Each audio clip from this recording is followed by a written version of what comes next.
महत्त्वाची बातमी, रश्मी बर्वे यांचं जात पडताळणी प्रमाणपत्र हे आता रद्द झालेलं आहे। महत्त्वाची आणि मोठी बातमी आहे आताच्या घडीची आपण पाहताय।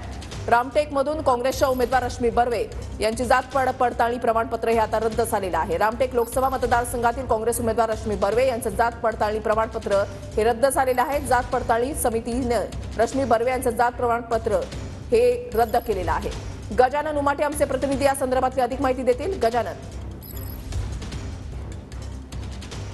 नक्कीच रामटेक येथील काँग्रेसच्या उमेदवार रश्मी बर्वे यांचं जात पडताळणी प्रमाणपत्र रद्द केल्याची खात्रीला एक माहिती जी आहे ती आलेली आहे सूत्रांकडून।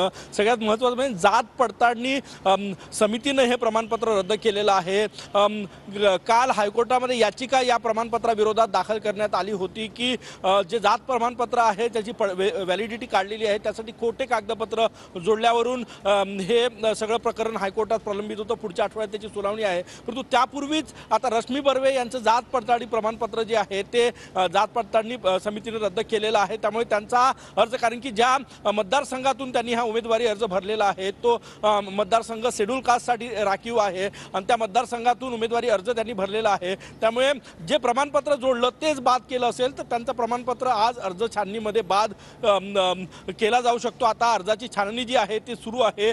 जी प्रक्रिया पडताळणी समितीकडून राबवली गेलेली आहे ती प्रक्रिया पार पाडल्यानंतर त्याबाबतचं पत्र जे आहे ते संबंधित निवडणूक निर्णय अधिकाऱ्याकडे दिलं जाणार आहे। जी प्रक्रिया छाननीची होणार आहे त्यानंतर त्यांचा अर्ज सुद्धा बाद केला जाऊ शकतो का याकडे सगळ्यांचं लक्ष लागलेलं आहे। परंतु आत्ता खात्रीला एक सूत्रांची जी माहिती आहे त्यावरून की जात पडताळणी समितीनं रश्मी बर्वे ज्या रामटेक येथे या मतदारसंघामध्ये काँग्रेसच्या उमेदवार आहे त्यांचं जात पडताळणी प्रमाणपत्र जे आहे ते रद्द केलेलं आहे आणि हा मोठा धक्का मानला जातो। कारण कालच त्यांनी उमेदवारी अर्ज दाखल केला, शक्ती प्रदर्शन केलं आणि आज राज्य सरकारच्या जात पडताळणी समितीने त्यांची जी व्हॅलिडिटी आहे तीच रद्द केलेली आहे। आता संपूर्ण निर्णय जो आहे तो निवडणूक निर्णय अधिकाऱ्याला घ्यायचा आहे, कारण की आजच छाननी आहे आणि आजच फैसला करायचा आहे की त्यांचा जो अर्ज आहे उमेदवारी अर्ज आहे तो कायम राहणार की बाद केला जाणार।